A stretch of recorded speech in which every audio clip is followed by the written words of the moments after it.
Constitution of Pakistan ہے وہ بھی سیم ہی بات کر رہا ہے جو ہمارا اس وقت ریاست مدینہ کا لا کر رہا تھا. لیکن یہ بات صرف تحریری حد تک ہے، جبکہ ریاست مدینہ کا جو نظام تھا تحریری اور عملی دونوں طرف تھا. یہ ایک ایسی ریاست مدینہ ہے جہاں پہ فریڈم ٹو پروفیس ریلیجن ہے. ریاست مدینہ میں وومن کو کون کون سے رائٹس فراہم کیے گئے تھے؟ ریاست مدینہ میں ہر خاتون کو وہی حق حاصل تھا جو ایک مرد کو حاصل ہے. ریاست مدینہ میں عورتوں کو اجازت تھی جاب کرنے کی؟ حضرت عمر رضی اللہ عنہ کے دور میں ایک خاتون تھی جو کہ جوڈیشل میجسٹریٹ لگا دی گئی تھی. The most important law of a land is their constitution. اور اگر ہم پاکستان کے کانسٹیٹیوشن کی بات کریں تو اس کے کانسٹیٹیوشن میں ایک بہت امپارٹنٹ ورڈ یوز ہوا ہے، وہ ہے the Islamic republic of Pakistan, the constitution of Islamic republic of Pakistan. اور آج ہم اسی چیز کو ڈسکس کرنے والے ہیں کہ ریاست مدینہ میں جو لاز تھے کیا وہ لاز ہمارے کانسٹیٹیوشن آف پاکستان میں ہیں، کیونکہ ہمارے کانسٹیٹیوشن میں لکھا ہوا ہے کہ کوئی بھی لا اس ملک میں ایسا نہیں بنے گا جو کہ اسلامک لا کے مترادف ہو. اور اسی چیز کو ڈسکس کرنے کے لیے آج ہمارے ساتھ ہیں رضا نور. یہ آپ بتائیں کہ ہمارا جو ریاست مدینہ کا لا تھا وہ کیا تھا، اور ہمارا جو کانسٹیٹیوشن آف پاکستان کا لا ہے جو کہ is known as the law of land, جو کہ اسلامک ریپبلک آف پاکستان کے نام سے جانا جاتا ہے، کہ ان دونوں کو کمپیئر کریں، the constitution of Pakistan and the constitution, اور اس وقت جو لا تھے مدینہ میں وہ کیا تھے؟ جی بالکل، آپ نے بہت زیادہ سنا ہوگا ہمیں ریاست مدینہ چاہیے، لیکن آج تک کسی نے یہ نہیں دیکھا کہ ریاست مدینہ تھی کیا، ریاست مدینہ کا نظام حکومت کیا تھا، ریاست مدینہ میں کس طرح مسلمان تو مسلمان مائنورٹیز کو، یہودیوں کو، عیسائیوں کو، کس طرح ہر یہودی قبیلے کو، ہر عیسائی قبیلے کو ان کے مطابق، ان کے معاہدوں کے مطابق حقوق حاصل تھے. ریاست مدینہ وہ تھی جہاں پہ ایک صرف نظام ایک ایگزسٹ نہیں کرتا تھا بلکہ اس کا ایکولی ایپلیکیبل نفاذ بھی ہوتا تھا. وہاں پہ ایک نظام ایگزسٹ بھی کرتا تھا اور اس کا نفاذ بھی ہوتا تھا. کانٹریری ٹو دس جو آج کل کے ماڈرن اسٹیٹس ہیں جس میں پاکستان بھی آتا ہے، وہاں پہ کوڈیفائڈ کانسٹیٹیوشنل رائٹس تو دیے گئے ہوتے ہیں لیکن they are just written in the book in the form of theory, they are never ever practised, بلکہ ہوتا کہ ان کے مترادف آپ ظلم و جبریت ہوتی ہے. جبکہ ریاست مدینہ ایسی تھی جس میں رائٹس لکھے بھی ہوئے تھے اور عملی طور پہ ہر بندے کو ایکوالٹی کا حق حاصل تھا.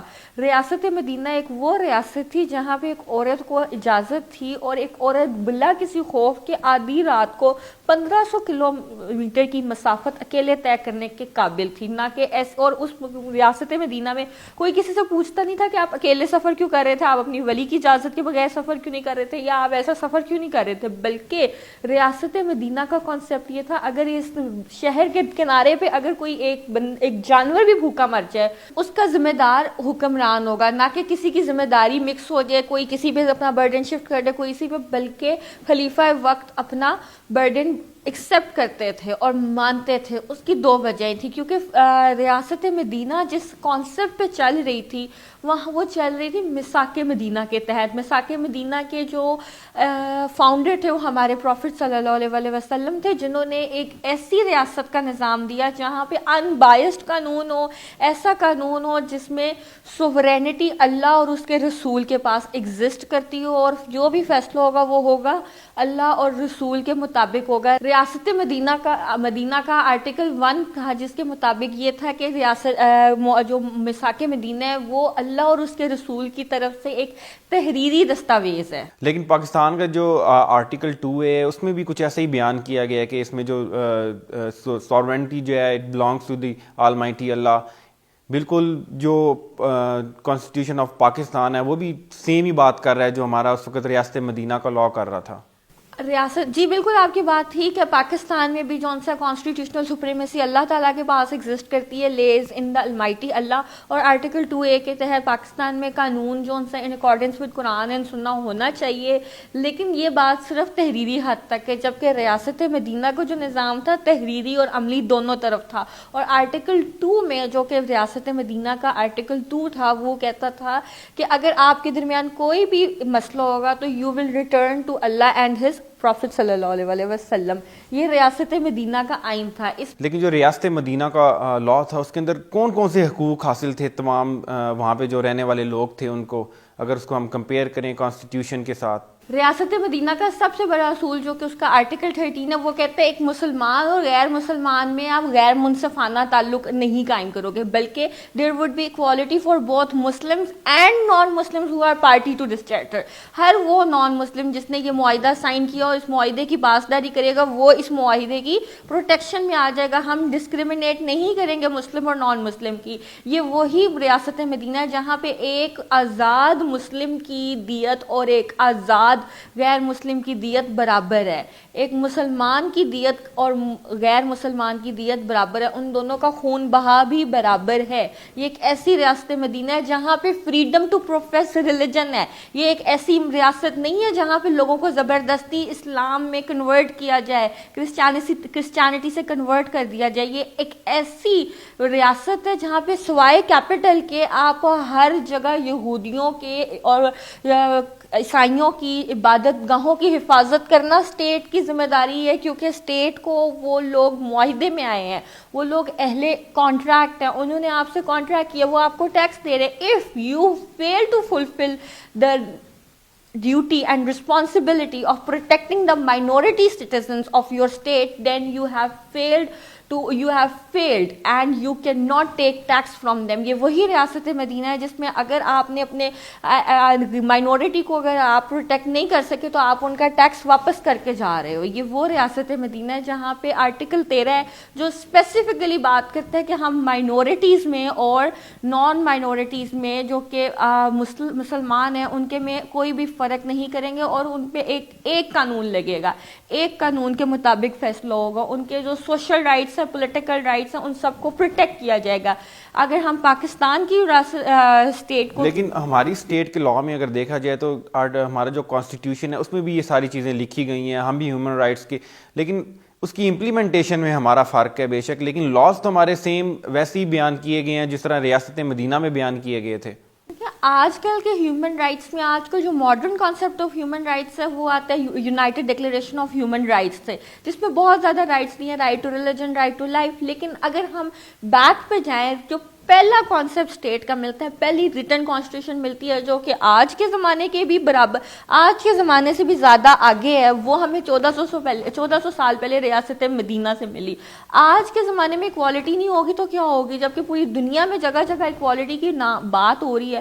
تو آج کے زمانے میں تو ہمیں اکوالٹی ملے گی, اور پاکستان میں آرٹیکل 25 ہے جو کہ اکوالٹی ٹو سٹیزنز گرانٹ کرتا ہے, لیکن وہ اکوالٹی ٹو سٹیزنز گرانٹ کرتا ہے, مائنورٹیز کو اسپیشل اسٹیٹس نہیں دیتا. یہ ریاست مدینہ تھی جس نے یہ چیز کو اسپیشل کیئر کیا کہ مسلمان اور غیر مسلم میں آپ کوئی امتیازی فرق نہیں برتو گے. یہ سب سے بڑی بات. لیکن اگر ہم بات کریں وومن رائٹس کے, تو اس وقت ریاست مدینہ میں وومن کو کون کون سے رائٹس فراہم کیے گئے تھے؟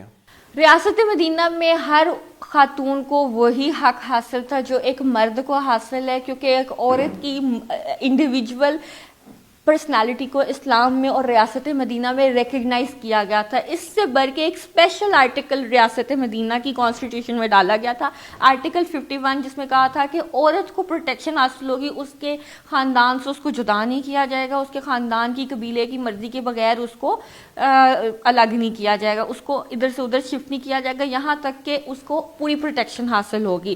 یہاں پہ ایک بڑا امپورٹنٹ کویسچن آتا ہے کہ کیا ریاست مدینہ میں عورتوں کو اجازت تھی جاب کرنے کی؟ کیا وہ باہر نکل کے اپنی جاب کرنا چاہیں؟ تو اس کے بارے میں ریاست مدینہ کے لاز کیا کہتے ہیں؟